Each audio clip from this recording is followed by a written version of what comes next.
Alright, let's talk about one of the most insidious, elusive, and outright terrifying threats lurking within the Imperium, the Chaos Cults. On the surface, an Imperial world might seem like a bastion of order and faith, a place where the God Emperor's light shines bright, and where heresy is stamped out with ruthless efficiency.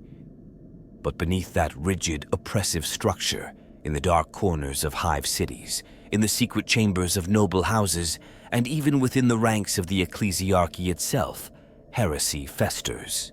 Chaos cults are not just the occasional rabble of misguided fools. They are deeply embedded, constantly evolving, and disturbingly resilient. The Imperium has been hunting them for over 10,000 years, and yet they continue to spread. The question is, why? The truth is, the very nature of the Imperium makes chaos cults inevitable. The Imperium of man is built on oppression, fear, and stagnation. Billions toil in endless misery, crushed under the weight of bureaucracy and the unyielding faith of the ecclesiarchy. In such a suffocating system, people seek escape. Some turn to smuggling, rebellion, or even forbidden technology. But others hear the whispers of something far older, something more powerful, something that promises freedom, power, or even revenge. That is how chaos takes root, not with grand speeches or battlefield conversions, but in the hearts of desperate people who have nowhere else to turn. Chaos cults are everywhere. They exist in the deepest layers of hive cities, where mutants and outcasts hide from Imperial authorities. They fester in the ranks of the Astra Militarum, among soldiers disillusioned by the horrors of war. They whisper in the ears of noble families, promising influence beyond their wildest dreams. Even in the sanctuaries of the ecclesiarchy, some priests secretly venerate powers far greater than the Emperor. These cults operate in shadows, disguising themselves as trade unions, charities, or political movements.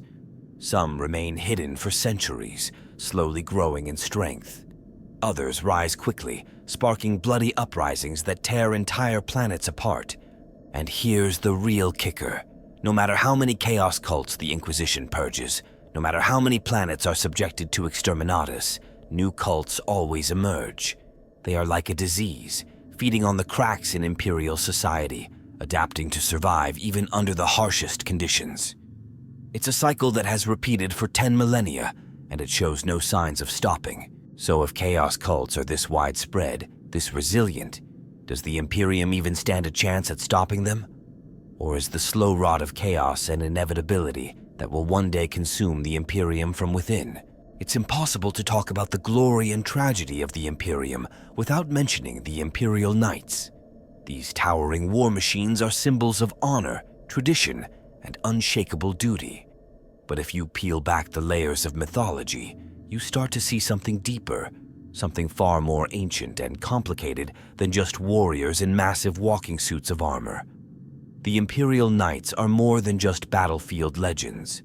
They are the remnants of humanity's earliest attempts to bring order to a chaotic galaxy, and their legacy is a mix of nobility, bloodshed, and something far darker. Their story begins long before the Imperium, before even the emperors rise to power, in an age when humanity still stretched across the stars in great prosperity.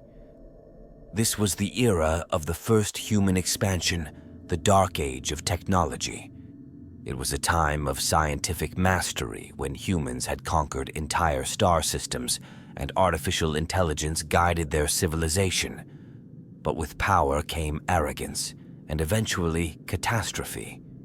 The great machine minds that once served humanity turned against it, and entire worlds fell into ruin. During this collapse, countless human colonies were cut off from each other, left to fend for themselves in the darkness of deep space. Some of these worlds had been settled by pioneers who relied on towering mechanical suits, proto-knight suits, to tame the wild landscapes of these new planets. These machines were not just tools of war. They were exoskeletons built for survival, used to protect settlers from the monstrous native wildlife, terraform harsh landscapes, and fend off bandits or rogue machines left behind from the old days. Over time, these settlers formed tight-knit warrior societies, where the strongest and most skilled pilots became the rulers of their fractured worlds. And just like that, the first knightly houses were born. At first, these early knights were less like noble warriors and more like feudal warlords. The strongest ruled, their families gained power, and an entire hierarchy formed around the ability to control these towering machines. A single knight pilot could decide the fate of a settlement, protect it from destruction, or conquer it outright. Generations passed, and with no contact with the wider galaxy, these isolated societies developed their own customs, their own codes of honor. In many ways, they mirrored the knightly orders of ancient Terra. Loyalty, duty, and lineage became everything. To be a knight pilot was to carry the weight of your ancestors, to be responsible for the fate of your people.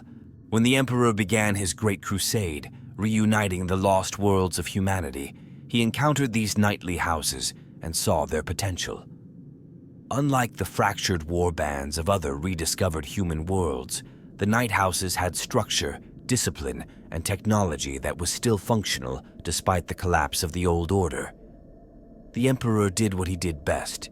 He forged alliances, bound these warlords to his cause, and integrated their traditions into the new Imperium.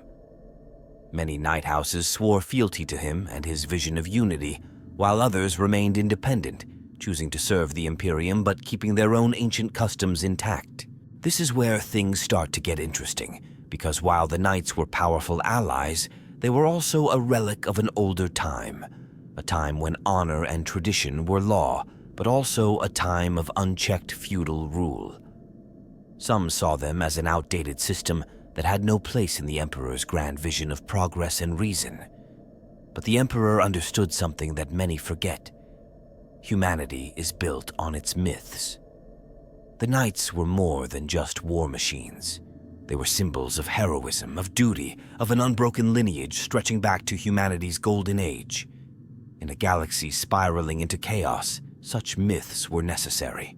The knightly houses were given their own place within the Imperium, separate from the Astra Militarum, independent of the Adeptus Astartes, and not fully under the control of the Adeptus Mechanicus. They were a force unto themselves, answering only to their own lords and their sworn oaths. Their traditions were preserved, their honor codes upheld, and their legacies continued. But that independence came with a cost. While the Space Marines were reshaped and disciplined into a unified force, the Knights remained as they were, fragmented, feudal, and bound more by personal loyalties than by any larger ideological vision. Even today, this divide still exists. The Knights fight for the Imperium, but they are not truly of the Imperium.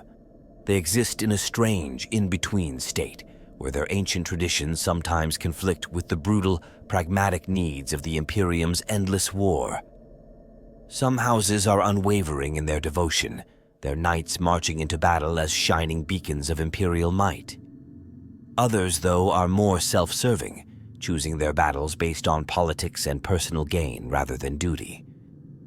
And then, of course, there are those that have fallen to the whispers of chaos, their noble lineages twisted into something monstrous, their once proud war machines adorned with the symbols of the dark gods. What makes the Knights so fascinating is that they are a rare example of something truly old surviving in the Imperium. While other aspects of humanity have been reshaped, twisted, or obliterated by the demands of war and faith, the knightly houses have endured, holding on to their traditions even as the galaxy around them burns. They are warriors, rulers, relics of a time long gone, yet still standing against the tide. Some say that the Knights represent the best of humanity, the last remnants of honor in a galaxy where morality is a luxury. Others argue that they are nothing more than glorified warlords, their loyalty dictated more by old oaths than by any real conviction. But whether they are noble defenders or relics of a feudal past, one thing is certain. When a knight strides onto the battlefield, there are few sights more awe-inspiring or more terrifying. If you want to understand how chaos cults became such an unstoppable force within the Imperium, you have to go back, way back, to the days of the Great Crusade.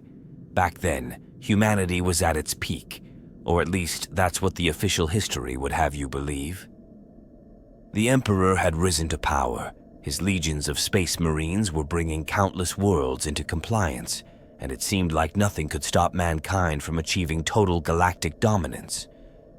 But even in that golden age of conquest, something was already festering in the shadows. Chaos was not an outside threat waiting to invade. It was already inside, worming its way into the hearts and minds of the Imperium's own people.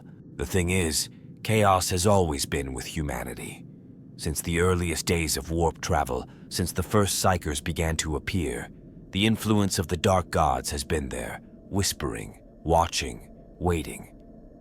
But during the Great Crusade, the Emperor imposed his grand vision of the imperial truth, a cold, rational ideology that denied the existence of gods, both Xenos and human.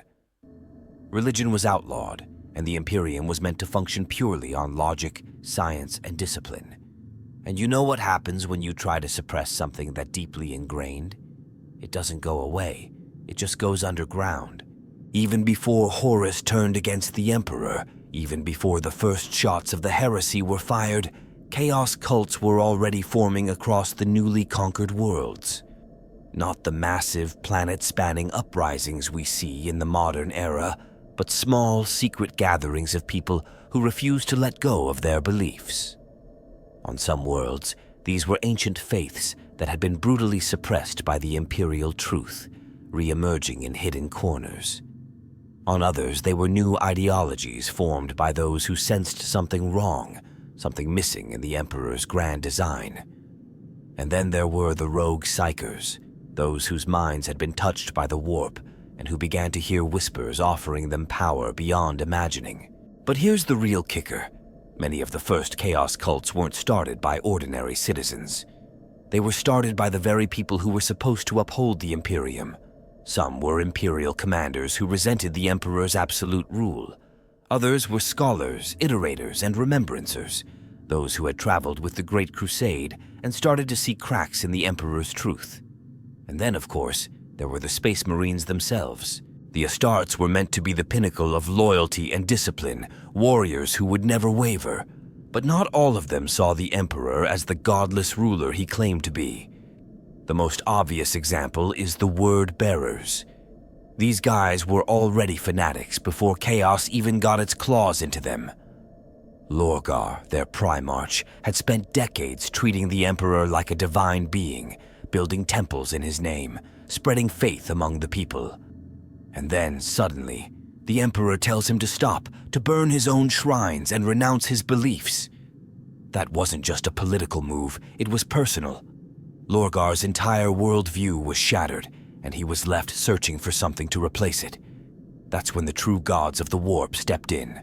The Word Bearers didn't just fall to chaos. They orchestrated one of the greatest betrayals in Imperial history. They had spent years secretly spreading their new faith, planting the seeds of chaos on dozens of worlds. Their chaplains became dark apostles, their sermons turned into rites of summoning, and their faith became something truly horrifying. When the Heresy began, those hidden cults didn't just rise up, they exploded into full-scale revolts, revealing that chaos had been waiting in the wings all along, and it wasn't just the Word Bearers. The Sons of Horus, the Emperor's own favored legion, had their own share of cult activity. When Horus was mortally wounded on Davin, it was not imperial science that saved him, but the foul rituals of chaos-worshipping priests. That moment was the true turning point of the Heresy. Horus may have thought he was making a pragmatic choice, allying with dark forces to ensure victory, but in reality, he had already lost. He was no longer the war master of the Imperium. He was Chaos's greatest pawn. Once Horus fell, the floodgates opened. The traitor legions that sided with him all had their own reasons, but nearly all of them found themselves entangled with chaos cults in one way or another. The Night Lords didn't care for gods, but they used cultists as disposable killers. The Iron Warriors, pragmatic as ever, treated them as expendable siege fodder. The Emperor's children, well, they took things to a whole new level, twisting their cults into orgies of excess and depravity. By the time the Heresy was in full swing, Chaos cults had evolved from scattered cells into vast, organized networks. Some were made up of desperate civilians who saw the traitor legions as liberators. Others were remnants of the planetary elites, switching sides out of self-preservation or sheer ambition. But the most terrifying were those who had fully embraced their new masters, those who weren't just fighting for survival, but for ascension. These were the cultists who carved runes into their flesh, who allowed themselves to be possessed, who turned entire cities into sacrificial altars for the dark gods. And then, when the dust settled, when the traitors lost and fled into the eye of terror, the cults didn't just disappear. If anything, they became even more dangerous. The traitor legions could no longer march openly across the stars, but their followers, their worshippers, remained hidden within the Imperium, waiting. Every cult that had been planted during the Heresy became a time bomb, waiting for the right moment to explode. Some bided their time for centuries, growing in secret, passing down their heresies through generations. Others were wiped out by the Inquisition, only to be replaced by new ones, because as long as there was suffering, as long as there was oppression, chaos would always find a way to take root. Looking back, it's clear that the Heresy wasn't just a war between two factions. It was a gateway. It was the moment when chaos truly infiltrated the Imperium, when it stopped being just an external enemy and became something woven into its very foundation. Some even say that the Imperium itself, with its brutal regime, its blind faith, and its endless war, is just another cult in all but name. Maybe that's the real secret of chaos cults. They don't always need to corrupt from the outside. Sometimes all they have to do is wait for the Imperium to tear itself apart from within. If there's one thing that makes chaos cults so terrifying, it's their ability to spread. You might think of them as ragtag bands of lunatics hiding in the shadows, but that's not quite right. These cults don't just survive, they grow, they recruit, and worst of all, they do it so well that by the time anyone realizes there's a problem, it's usually too late. Entire cities, entire worlds can be rotting from the inside, their citizens secretly pledged to the dark gods, all while the Imperium remains blissfully unaware. But how does it happen? How do seemingly normal Imperial citizens, from the lowest workers to the highest nobles, willingly sell their souls to chaos? The truth is, there's no single way. Chaos doesn't care how it gets in. It just needs a crack in the armor, something it can sink its claws into. And the Imperium, with all its oppression, misery, and blind fanaticism, provides plenty of cracks. For the desperate and downtrodden, the path is simple. These are the people who have nothing, no future, no hope, no way out. Picture the lower levels of a hive city, a place where generations of workers are born, live, and die without ever seeing the sky. They labor under impossible conditions, surrounded by pollution, disease, and brutality. Their masters, the noble houses, the administratum, the ecclesiarchy, see them as little more than cogs in the machine, disposable and replaceable. If they die, more will take their place. And yet, in the midst of that despair, someone whispers a different message. Maybe it starts with a single voice in the dark, a preacher who doesn't speak of the Emperor's mercy, but of a new order. Maybe it comes from a fellow worker, someone who seems stronger, more confident, untouched by the misery that weighs everyone else down. They promise something more: freedom, power, revenge. And for someone who has nothing, even the smallest hope is enough. They begin to listen. They begin to believe. And then, before they know it, they're kneeling before an altar in some hidden shrine, their hands stained with blood, speaking names that should never be spoken. But it's not just the poor who fall. That's the real danger.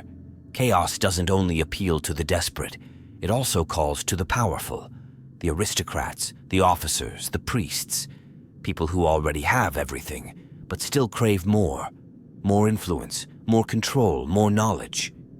These are the ones who often think they can use chaos rather than be used by it. They think they can harness its power, twist it to serve their own ends. They see the cults as tools, means to an end, a way to secure their rule or eliminate their rivals. And so, they make deals. They fund cults in secret, protect them from discovery, sometimes even participate in their rituals just enough to keep them loyal. They think they are playing a game, staying in control. But no one controls chaos. No one makes a deal with the dark gods and walks away unscathed. The most horrifying part of this?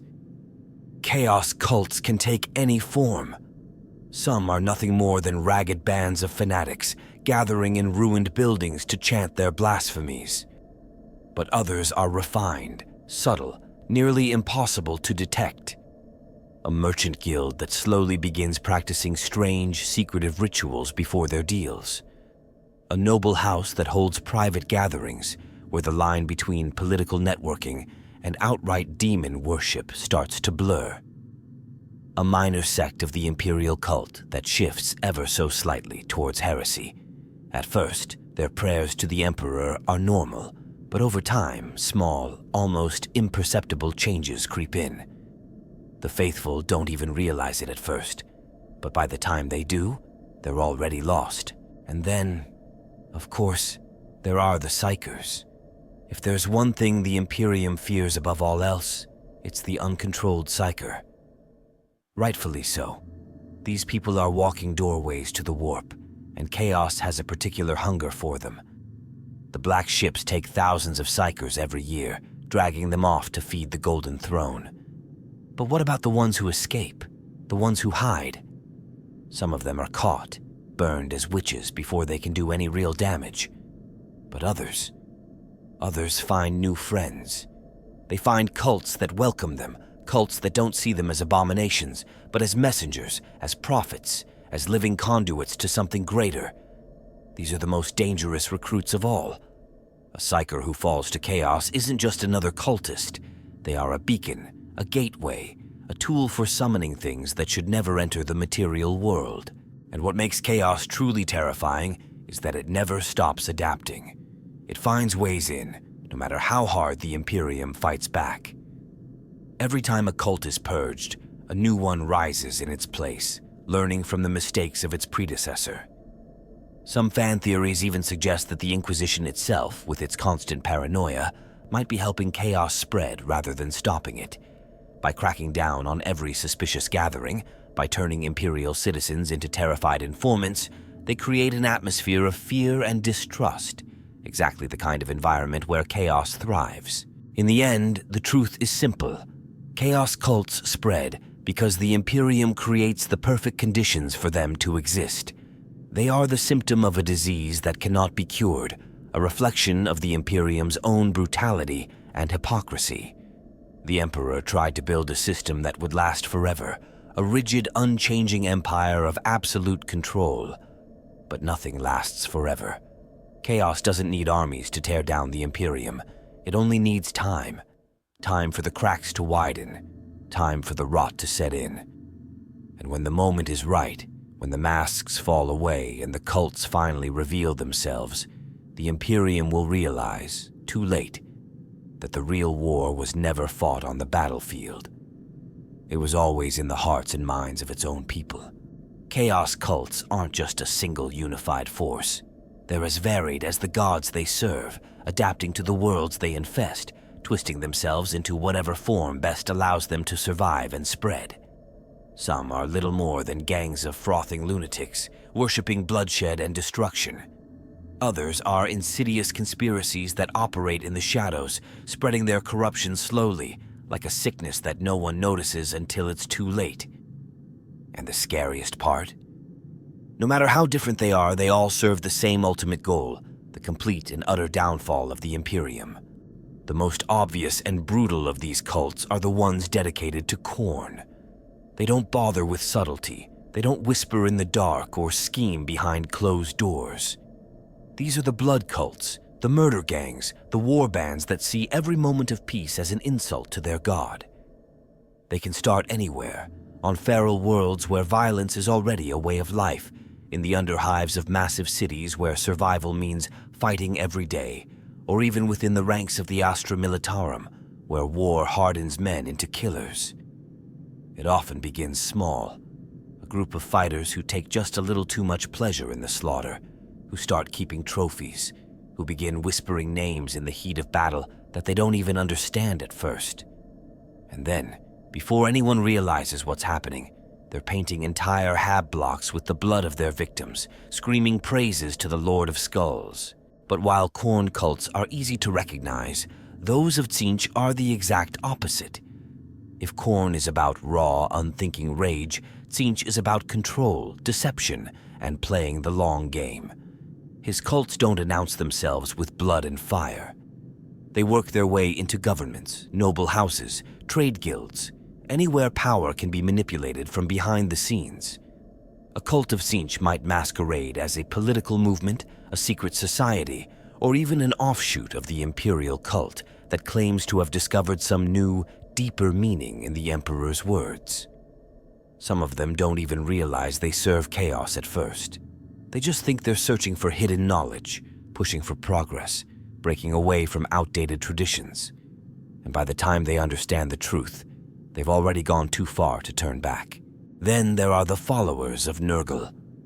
Unlike Khorne and Tzeentch, who thrive on ambition and violence, Nurgle cults offer something far more insidious: comfort. That's the thing most people don't understand about the Plague God. He isn't just about disease and rot. He's about acceptance, about giving in to the inevitable. His cults form in places where suffering is constant, where the Imperium's cruelty has left people broken and hopeless. Imagine a manufactorum world where the air is so toxic that workers rarely live past 30. A war-ravaged city where disease is spreading faster than the Arbites can control it. A colony on the edge of space, abandoned and left to starve. In these places, Nurgle's message isn't one of conquest or rebellion. It's a promise. Join us, and the pain will stop. Give yourself to Grandfather Nurgle, and you will never fear suffering again. Of course, the most infamous cults, the ones that even other heretics fear, are those that serve Slaanesh. Pleasure cults, excess cults. Call them what you want, but they all lead to the same place. They start with indulgence, with people seeking just a little more than they're allowed. It could be a noble house throwing secret parties where the entertainment gets darker with every gathering. A group of artists trying to push their craft beyond mortal limits, chasing sensations that no sane mind should experience.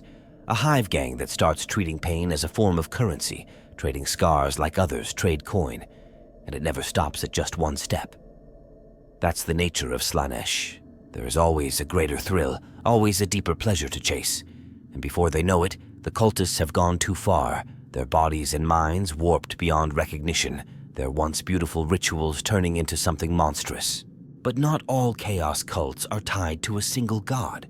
Some, known as undivided cults, worship chaos as a whole, seeing the four ruinous powers as aspects of a greater force.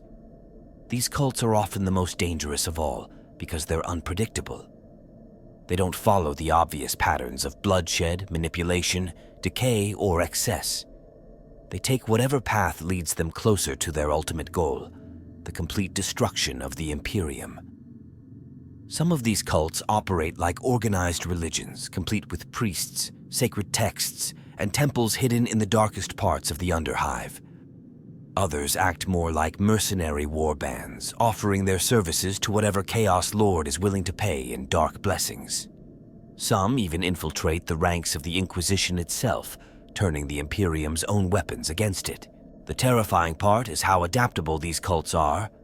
A chaos cult on a feudal world might disguise itself as an ancient knightly order, its members claiming to serve the Emperor while secretly worshipping the ruinous powers. On a hive world, the cult could take the form of a revolutionary movement, promising freedom to the oppressed while preparing them for war against the Imperium. Even within the ranks of the Mechanicus, there are cults that believe the true Omnissiah is not the Emperor, but something far older and darker, waiting in the depths of the warp. No matter where they form, no matter how they disguise themselves, chaos cults all share one thing in common. They are patient. They don't need to win today or tomorrow. They are perfectly fine waiting decades, even centuries, for the perfect moment to strike. And when they do, the Imperium rarely sees it coming until the entire world is already on fire. One of the most terrifying things about chaos cults isn't just their existence, It's the fact that you might never even realize they're there. It's easy to imagine them as hidden cabals meeting in abandoned buildings, whispering in the dark, waiting for their moment to strike. And sure, some of them do operate that way. But the truly dangerous ones, they don't hide in the shadows, they hide in plain sight. These aren't just crazed heretics wearing blood-stained robes and chanting in forgotten tongues. These are the people running your city, your church, your economy. They're the politicians drafting new laws, the preachers delivering sermons, the merchants funding public works projects. Chaos cults don't just infiltrate Imperial society, they become an inseparable part of it. And once they do, rooting them out becomes nearly impossible. Religious cults are probably the most obvious form of infiltration. The Imperium is built on faith, and that faith is so deeply ingrained in the daily life of its citizens that few ever stop to question it. The ecclesiarchy's control over spiritual matters is absolute, or at least that's what they'd like to believe. In reality, the Imperial cult is so vast, so fractured across millions of worlds, that heresy can fester in its ranks for decades before anyone notices. A local preacher starts emphasizing different parts of Scripture. At first, it's subtle. The Emperor is still the guiding light of humanity, but maybe he has other emissaries beyond his saints. Maybe there are other forces at work in the universe, forces that have been unfairly demonized. The faithful, desperate for comfort in an uncaring galaxy, don't think much of it. They listen. They believe. And before they know it, they're no longer worshiping the Emperor. They're worshiping something else. The transformation is slow, careful, deliberate. By the time the Inquisition arrives to investigate, the entire congregation is already too far gone. Political cults are even harder to detect. Every Imperial world has its share of bureaucracy, governors, noble houses, trade guilds, and countless other organizations that manage the day-to-day survival of the Imperium's countless citizens. But politics is a game of influence, and where there is power, chaos is never far behind. A cult that infiltrates a planetary government doesn't need to declare open rebellion. They don't need to summon demons or raise an army. All they have to do is govern, but in a way that benefits their dark patrons. Maybe a trade regulation gets passed that favors certain businesses while crippling others, driving desperate workers straight into the arms of a hidden chaos-backed union. Maybe a war is prolonged for no reason other than to ensure a steady supply of sacrifices to the dark gods. Maybe laws are subtly changed to criminalize certain faiths, weakening the power of the ecclesiarchy and allowing more enlightened belief systems to take root. It's all done legally, quietly, without raising any alarms. And then there are the charitable organizations. This is where things get really insidious. The Imperium is an unrelenting, merciless machine, and the vast majority of its citizens live lives of unimaginable suffering. Poverty, disease, starvation. These are the everyday realities for billions. And in such a bleak existence, people will turn to anyone who offers help. Enter the cults. A group presents itself as a benevolent order dedicated to feeding the hungry, clothing the poor, and protecting the weak. They set up soup kitchens, they run shelters, they take in orphans. And at first, that's all they do. No sermons, no rituals, no open heresy. Just kindness. They build trust, they make people dependent on them. And then, once that trust is secured, the real work begins. A prayer here, a small offering there. At first, it seems harmless. But slowly, the desperate masses start giving more than just their gratitude. They give their loyalty. They give their faith. They give their souls. Some of the most dangerous chaos cults are the ones that operate through legitimate imperial institutions. Imagine a branch of the Adeptus Administratum, seemingly just another cog in the vast bureaucracy that governs the Imperium. On paper, they process trade manifests, handle resource distribution, oversee planetary population quotas. Nothing suspicious. But what if, buried deep in their archives, they've been subtly redirecting shipments of food and supplies away from Imperial loyalists and towards their own followers? What if they've been slowly adjusting planetary census records to cover up the disappearance of thousands? People who were actually taken for sacrifice, or consider the Astra Militarum. The Guard is massive, with regiments drawn from every corner of the Imperium, all under the command of officers who are, in theory, loyal to the Emperor. But corruption is easy to hide in the chaos of war. A regiment stationed on a distant world, cut off from regular communication, can change in subtle ways. A charismatic officer starts making unusual tactical decisions. The soldiers under his command begin engaging in strange rituals before battle. The casualties rise, but so do their victories. Before long, they're not fighting for the Imperium anymore. They're fighting for something else entirely. The scariest thing about all of this is that it means chaos isn't just an external threat. It isn't just an invading army or a rogue war band of heretic Astartes. It is inside the Imperium, woven into the very fabric of its society. The Arbites, the Ministorum, the Guard, the Administratum, any of these could be compromised, and the average citizen would never know. That's why the Inquisition exists. That's why the Ordo hereticus is so ruthless, so paranoid. Because they know how deep this corruption runs. But even they can't stop it entirely. The Imperium is simply too vast, too bureaucratic, too blind. For every cult they uncover, 10 more operate unnoticed. For every purge they conduct, a dozen more rise to take their place.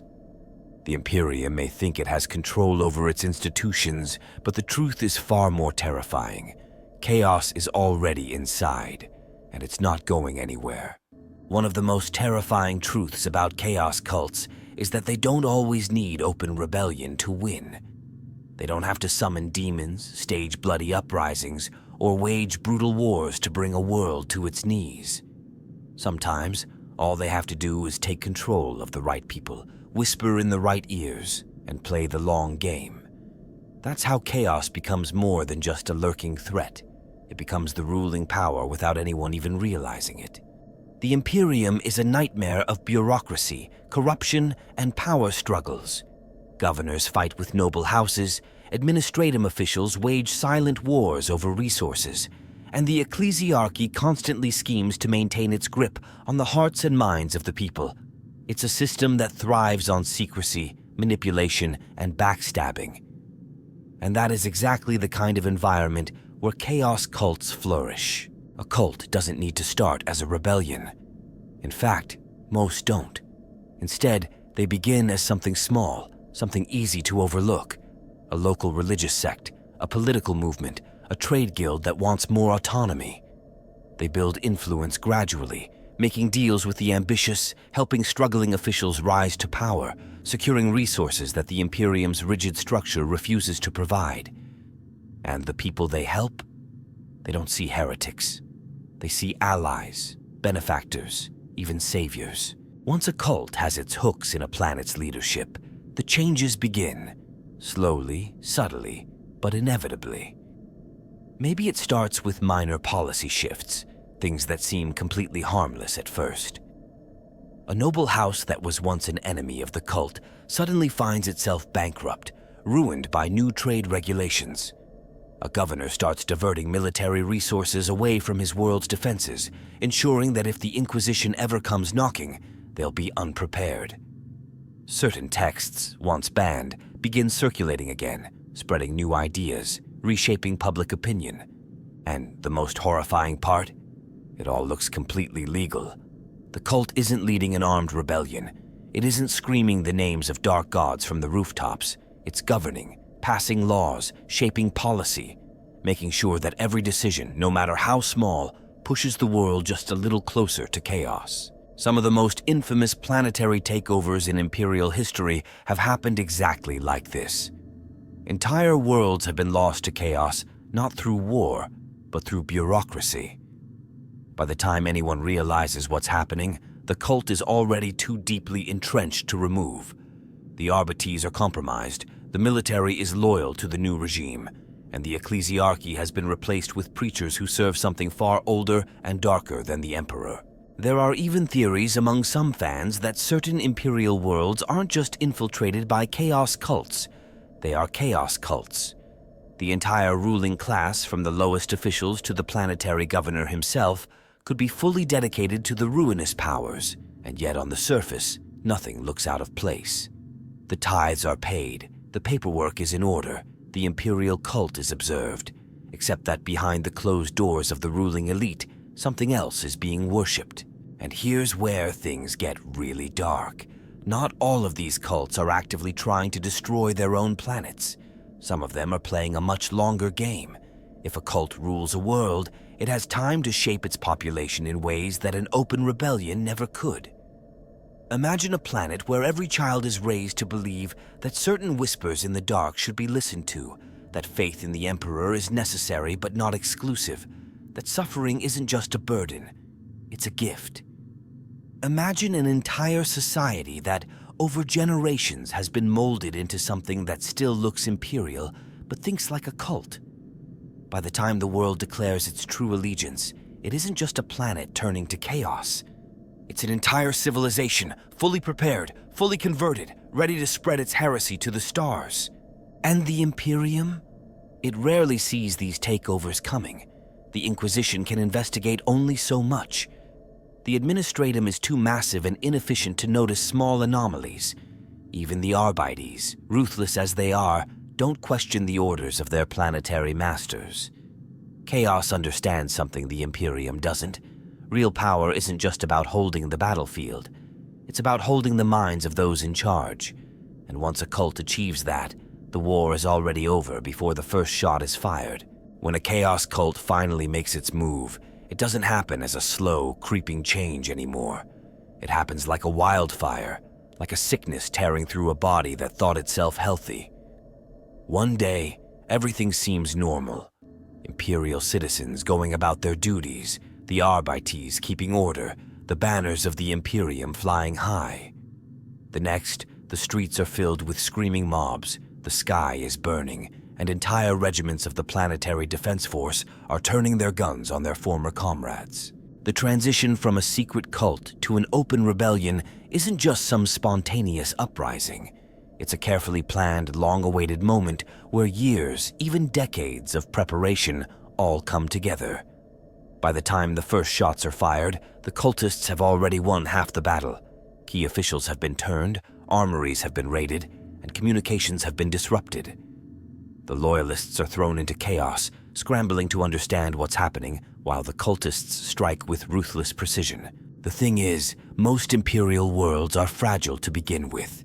The Imperium's rule is built on oppression, on the constant suppression of its own people.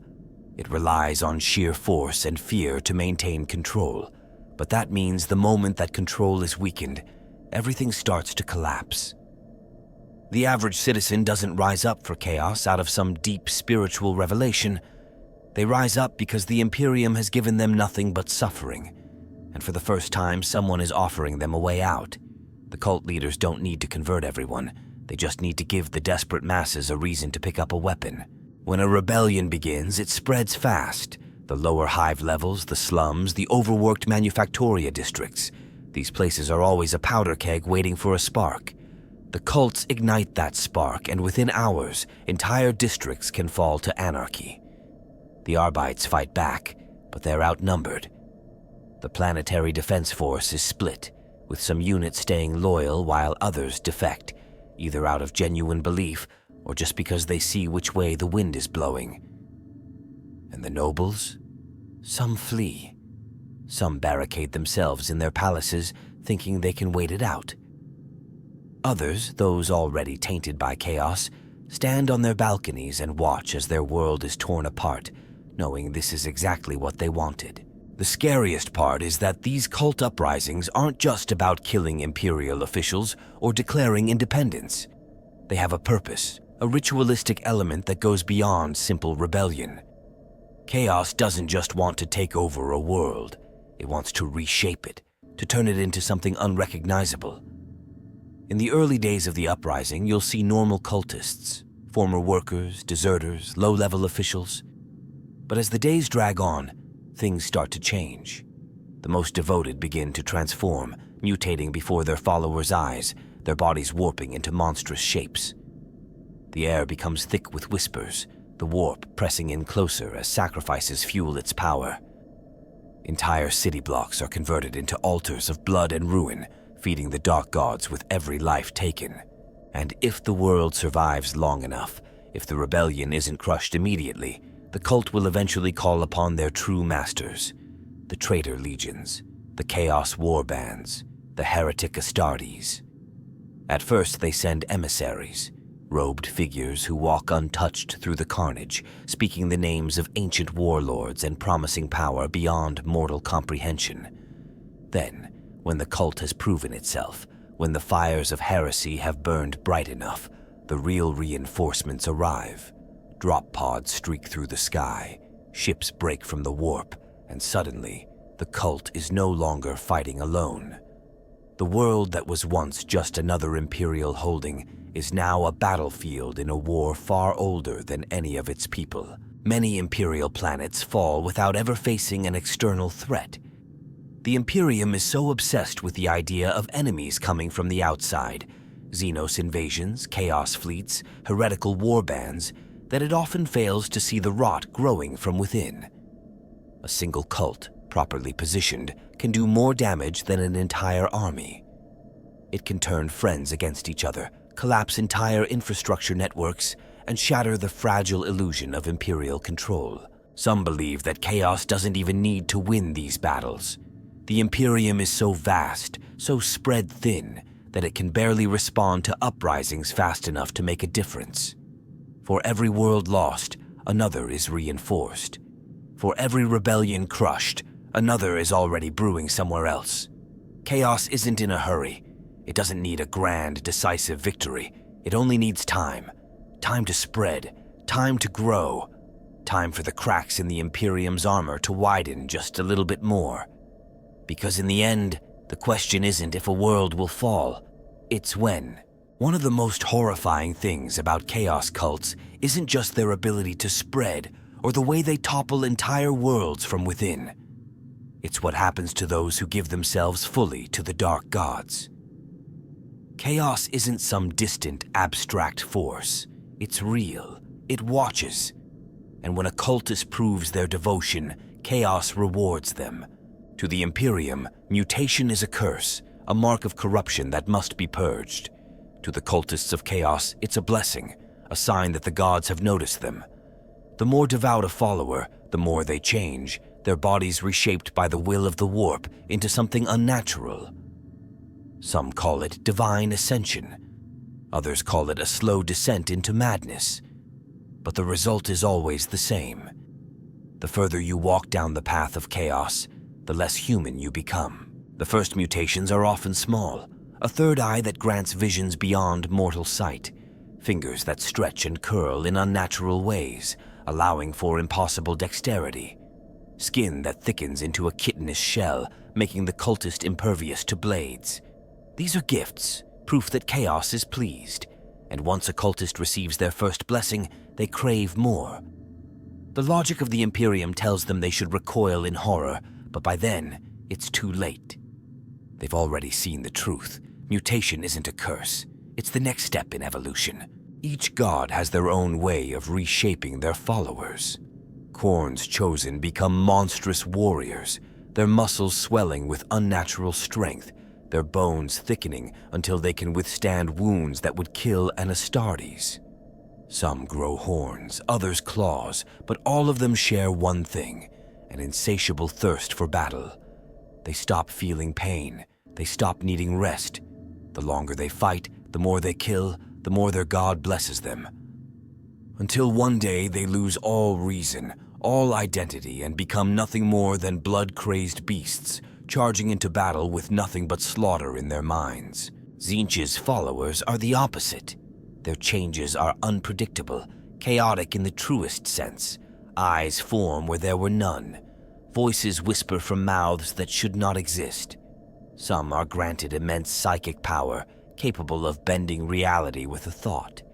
Others are gifted knowledge that no mortal mind should hold, their bodies warping to contain the sheer weight of it.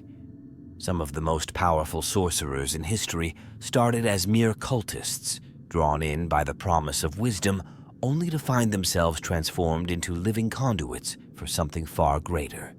Nurgle's blessings are different. His gifts are not violent mutations or sudden transformations, but slow, creeping changes that bring both horror and comfort. His followers rot, their flesh peeling away, their organs exposed to the air. But they do not suffer. They do not feel pain. They laugh, they rejoice, because with every sore, every disease, they are becoming closer to their god. The more they decay, the stronger they become. A Nurgle-blessed cultist can take wounds that should kill 10 men and keep fighting, their bodies held together by sheer will and the plague god's endless affection. And then there's Slaanesh, the most unpredictable of all. Some of Slaanesh's followers become unnaturally beautiful, their features perfected into something almost godlike. Others become grotesque parodies of pleasure and sensation, their nerves so hypersensitive that they can feel a single gust of wind as if it were an explosion of ecstasy. Some grow extra limbs, their bodies reshaped to experience the universe in ways mortals were never meant to. But all of them crave more sensation, more excess, more feeling. They become lost in the pursuit of something they can never truly reach, forever chasing a high that always remains just out of reach. Not every cultist survives their blessings. Chaos is not kind, and its gifts are not given without cost. Some mutations spiral out of control, twisting a person into a mindless heap of flesh, unable to do anything but scream in agony. Others are reshaped in ways that strip them of their very identity. The most unfortunate of all become chaos spawn, shambling, gibbering abominations that serve no purpose beyond amusement for the gods. It's the ultimate fate of those who seek too much, those who think they can wield chaos instead of being wielded by it. And yet, despite the risks, cultists want these blessings. They beg for them, throw themselves into battle, sacrifice their own allies, all for a chance to receive the attention of the dark gods. Because to them, the alternative, the cold, meaningless existence of an Imperial citizen, is far worse. To be noticed, to be chosen, even if it means losing yourself entirely, is better than being nothing at all. Some fans believe that this is the real power of chaos, more than its demons, more than its traitor legions. It offers people purpose. It tells them they matter. In the Imperium, you live and die as a nameless cog in an endless machine. In chaos, you can be seen. You can be changed. You can become something more. And once a cultist has seen that possibility, once they've felt the truth of it, they'll never stop chasing it. Even if it means becoming a monster.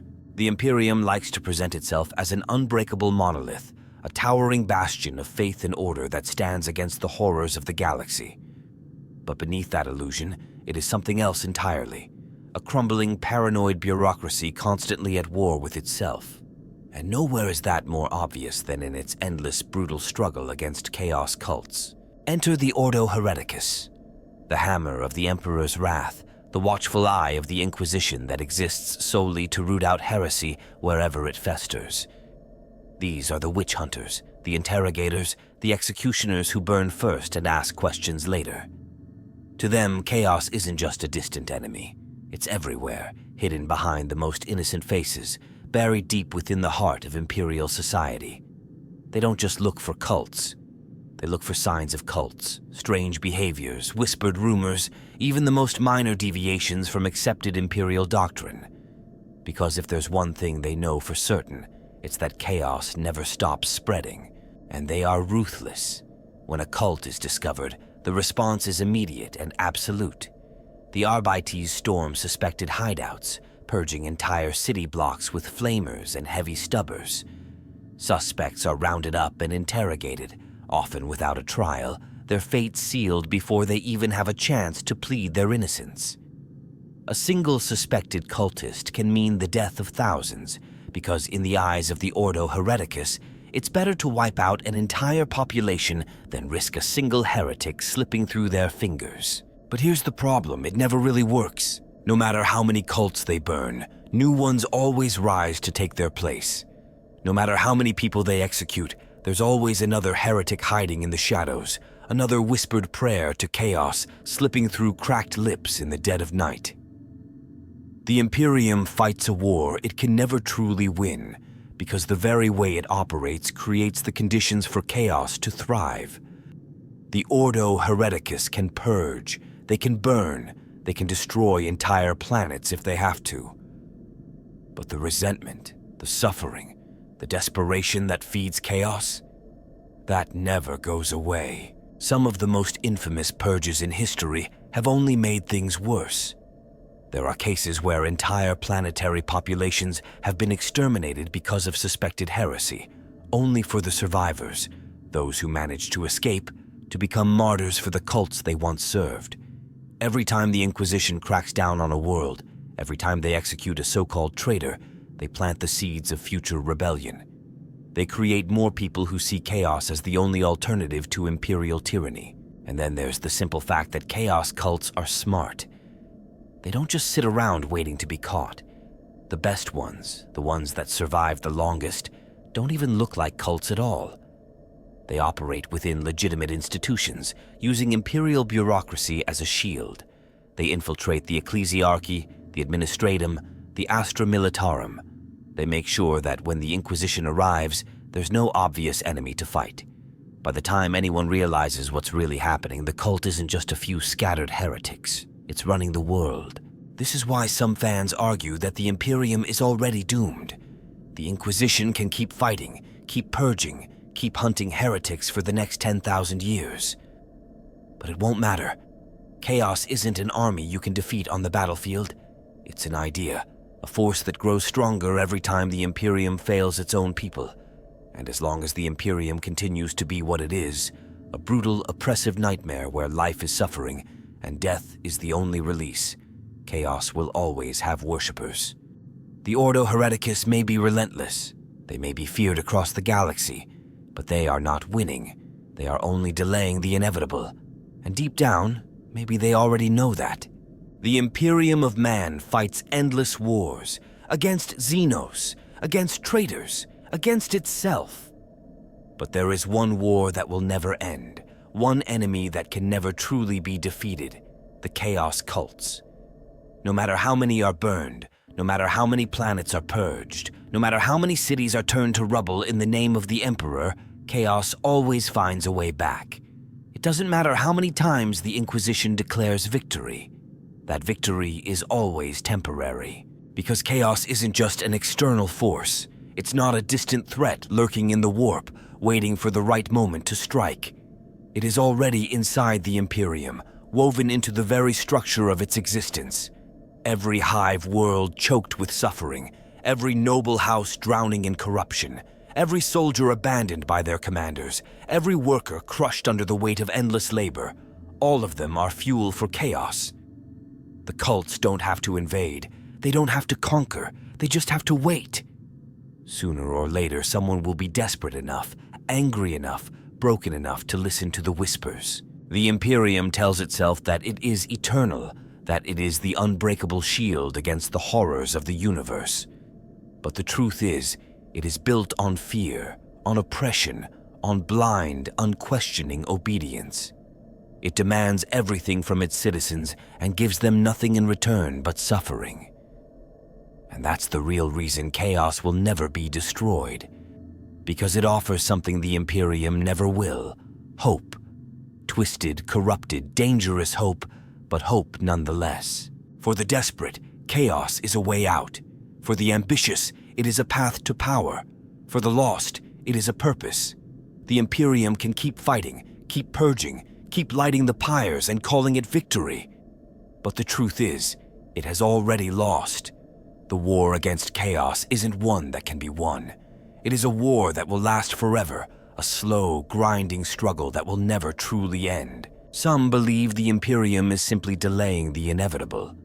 That one day the cults will grow too powerful, the heresies too widespread, and the fragile, decaying empire of man will finally collapse under the weight of its own failures. Others argue that the Imperium needs chaos, that without an enemy to fight, without an endless war to wage, it would fall apart on its own. And maybe that's the great, terrible irony of it all. The Imperium and Chaos are locked in an eternal struggle, two sides of the same doomed coin. One cannot exist without the other. The more the Imperium tightens its grip, the more people it pushes into the arms of the dark gods. And the more chaos spreads, the more brutally the Imperium responds, fueling the very cycle it seeks to break. It's not a war with an ending. It's just the way things are. A galaxy without chaos cults is impossible, because a galaxy without chaos would mean a galaxy without suffering, without oppression, without fear. And as long as the Imperium exists as it does now, as long as it rules through terror and violence, as long as it crushes its own people beneath the weight of its cruelty, chaos will always have a place. It will always find a way in. It will always be waiting. And that means no matter how many victories the Imperium claims, it will always be fighting a war it can never truly win.